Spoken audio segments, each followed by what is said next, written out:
২০২৬ সাল হতে যাচ্ছে বাংলাদেশের প্রতিরক্ষা ব্যবস্থার ইতিহাসে এক অভূতপূর্ব এবং স্মরণীয় মাইলফলক। দীর্ঘদিনের সামরিক নির্ভরশীলতা, প্রযুক্তিগত সীমাবদ্ধতা ও আঞ্চলিক চাপ কাটিয়ে বাংলাদেশ এখন এমন এক আধুনিক প্রতিরক্ষা কাঠামোর দিকে অগ্রসর হচ্ছে যা দেশটিকে দক্ষিণ এশিয়ায় একটি শক্তিশালী ও আত্মনির্ভরশীল সামরিক শক্তি হিসেবে প্রতিষ্ঠিত করবে। প্রতিরক্ষা মন্ত্রণালয় ও আন্তর্জাতিক বিভিন্ন সামরিক বিশ্লেষণ সংস্থার তথ্যমতে বাংলাদেশ সেনাবাহিনী, নৌবাহিনী ও বিমান বাহিনীতে একযোগে কয়েক ডজন অত্যাধুনিক সমরাস্ত্র যুক্ত করার প্রক্রিয়া এখন চূড়ান্ত পর্যায়ে রয়েছে।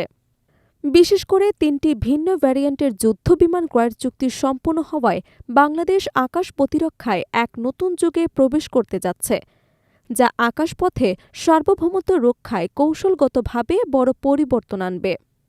বিমানবাহিনীর সক্ষমতা বাড়াতে চীন এবং তুরস্কর সঙ্গে ইতোমধ্যে বড় পরিসরের প্রতিরক্ষা চুক্তি বাস্তবায়ন শুরু হয়েছে এবং সামরিক সূত্রের তথ্য অনুযায়ী ২০২৬ সালের মধ্যেই ৪.৫ প্রজন্মের মাল্টিরোল ফাইটার জেট বাংলাদেশ বিমান বাহিনীতে যুক্ত হতে পারে বলে ধারণা করা হচ্ছে।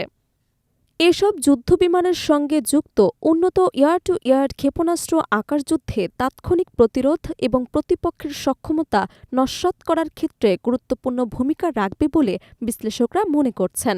নৌবাহিনীর আধুনিকায়নে একই সময়ে বড় ধরনের পরিবর্তন আসছে, যেখানে ব্রিটেন এবং দক্ষিণ কোরিয়ার সঙ্গে করা চুক্তির আওতায় অত্যাধুনিক যুদ্ধজাহাজ ও সাবমেরিন যুক্ত করার পরিকল্পনা বাস্তবায়ন হচ্ছে। আধুনিক সোনার এবং টর্পেডো সিস্টেমে সজ্জিত এসব সাবমেরিন বঙ্গোপসাগরে বাংলাদেশের সামুদ্রিক নিরাপত্তা ও কৌশলগত নিয়ন্ত্রণ আরও জোরদার করবে।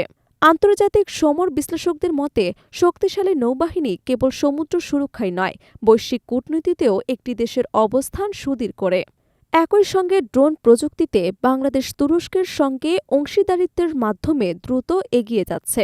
ইতোমধ্যে তুরস্কের তৈরি উন্নত মানের ড্রোন প্রতিরক্ষা ব্যবস্থায় যুক্ত হয়েছে এবং ভবিষ্যতে আরও উচ্চ ক্ষমতাসম্পন্ন আক্রমণ ও নজরদারি ড্রোন অন্তর্ভুক্ত হওয়ার সম্ভাবনা রয়েছে, যা সীমান্ত নিরাপত্তা ও কৌশলগত অভিযানে বাংলাদেশের সক্ষমতা বহুগুণ বাড়াবে। স্থলবাহিনীর ক্ষেত্রেও সবচেয়ে বড় পরিবর্তন আসছে নিজস্ব প্রযুক্তি এবং উৎপাদন ক্ষমতায়।